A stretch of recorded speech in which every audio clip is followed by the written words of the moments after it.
Assalamualaikum warahmatullahi wabarakatuh. Perkenalkan, nama saya Alisa Kartunadia dari Fakultas Humaniora Bahasa dan Sastra Arab. Kali ini saya akan menjelaskan tentang teori kebenaran ilmiah dalam filsafat ilmu, yaitu untuk memenuhi tugas filsafat ilmu kelas C. Saya membagi dalam teori kebenaran ilmiah ini menjadi 3 lingkup, seperti yang bisa dilihat di dalam PPT saya. Itu ada 3. Yang pertama, pengertian kebenaran.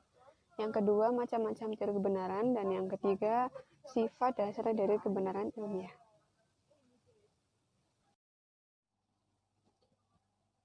Arti dari kebenaran sendiri memiliki definisi dari beberapa bahasa. Itu ada dari bahasa Inggris, yaitu truth, lalu dari bahasa Latin, veritas, bahasa Yunani, elegi, dan bahasa Arab, yaitu al-haq. Untuk definisi sendiri, kebenaran adalah persesuaian antara pengetahuan dan objek. Bisa juga diartikan suatu pendapat atau perbuatan seseorang yang sesuai dengan atau tidak ditolak oleh orang lain dan tidak merugikan diri sendiri. Berikut adalah salah satu kutipan dari seorang ilmuwan filsuf yang terkenal, yaitu Plato. Jadi beliau mengatakan bahwa apa itu kebenaran? Kebenaran itu adalah sebuah kenyataan, atau disebutnya di sini adalah. Dan setiap kebenaran itu tidak mesti berbentuk suatu kebaikan. Jadi dari sini disebutkan bahwa bisa saja berbentuk keburukan atau ketidakbenaran. Seperti itu. Selanjutnya, teori kebenaran ilmiah itu dibagi menjadi beberapa. Saya membaginya di sini menjadi 5, yaitu ada teori korespondensi, teori koherensi, yang ketiga ada teori pragmatisme, dan yang keempat adalah teori kebenaran konsensus, dan yang terakhir adalah teori kebenaran performatif. Yang pertama adalah teori kebenaran koherensi, yaitu konsisten dari pernyataan dalam satu rumpun pengetahuan atau paradigma pengetahuan. Ini maksudnya dari teori koherensi ini adalah memandang bahwa kebenaran ialah kesesuaian antara suatu pernyataan dengan pernyataan yang lain yang sudah diketahui sebelumnya. Contohnya adalah semua manusia akan mati. Dewi adalah seorang manusia. Dewi pasti akan mati. Yang kedua adalah teori korespondensi, yaitu maksudnya adalah kesesuaian antara konsep dengan fakta. Ini artinya adalah benar harus ada faktanya.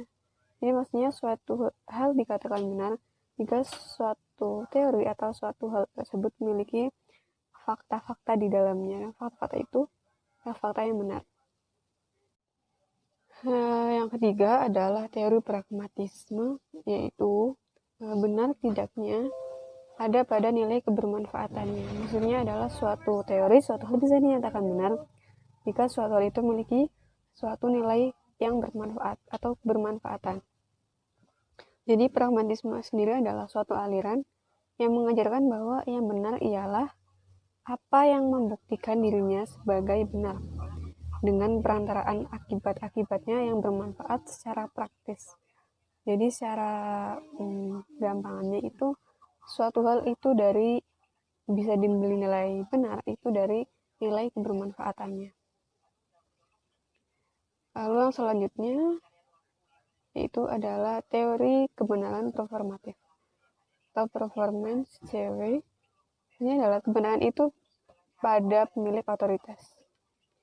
Itu maksudnya suatu problem bisa benar sekaligus salah ada pada dua zaman sekaligus.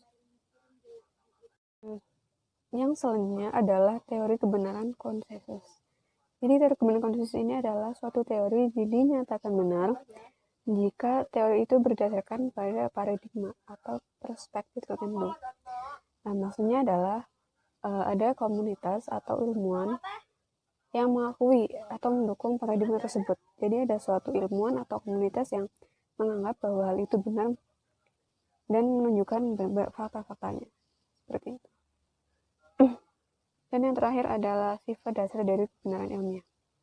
Sifat dari kebenaran ilmiah itu memiliki tiga sifat dasar, yaitu ada rasional atau logis, kemudian ada empiris, dan yang ketiga adalah pragmatis.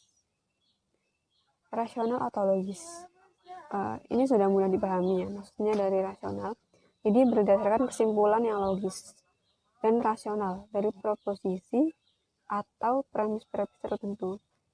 Jadi sifat dasar dari kebenaran ilmiah ini adalah rasional dan logis. Suatu benar itu pastinya logis dan rasional. Yang kedua adalah empiris. Jadi kebenaran ilmiah itu perlu diuji dengan kenyataan yang ada. Jadi jika ada suatu teori, suatu hal yang dianggap dengan sebagai benar, itu perlu adanya uji atau empiris. Dan ketiga adalah pragmatis. Sifat dari pragmatis ini berguna dalam kehidupan manusia, yaitu memecahkan masalah di manusia. Itu. Terima kasih. Demikian adalah penjelasan dari saya, yaitu tentang teori kebenaran ilmiah dalam filsafat ilmu. Semoga bisa bermanfaat. Terima kasih. Wassalamualaikum warahmatullahi wabarakatuh.